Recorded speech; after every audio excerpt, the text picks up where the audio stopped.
In this video, we're going to look at the idea of a supermesh. Now, we use a supermesh when we have two meshes that share a current source. So for this circuit, that appears relevant, we have Ix that's being shared between I1 and I3. Now we want to find I1, I2, and I3. So the first step that we do is we label the polarity of the resistors how we believe they will be.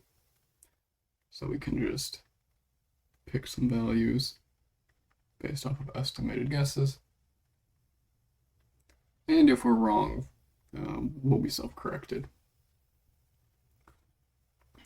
Now, from the way that we define polarity, we can say that IR1 is equal to I1 minus I2. We can say that IR2 is equal to I1 minus I3.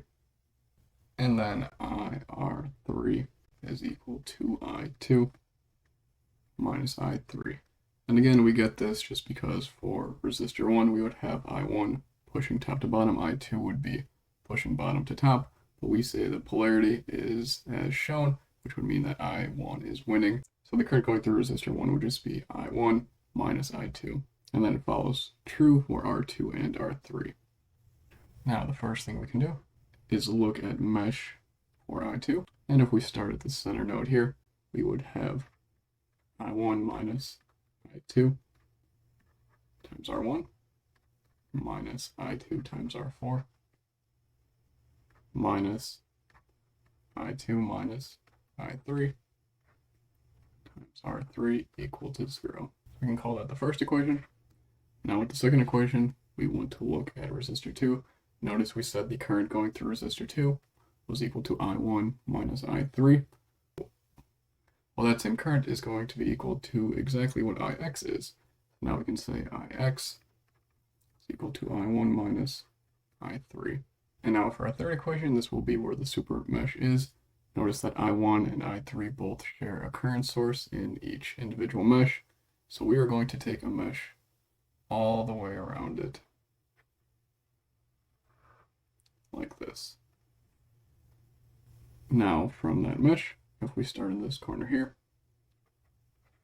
we can say that V1 minus I1 minus I2 times R1 plus I2 minus I3 times R3 minus I3 times R5 is equal to 0.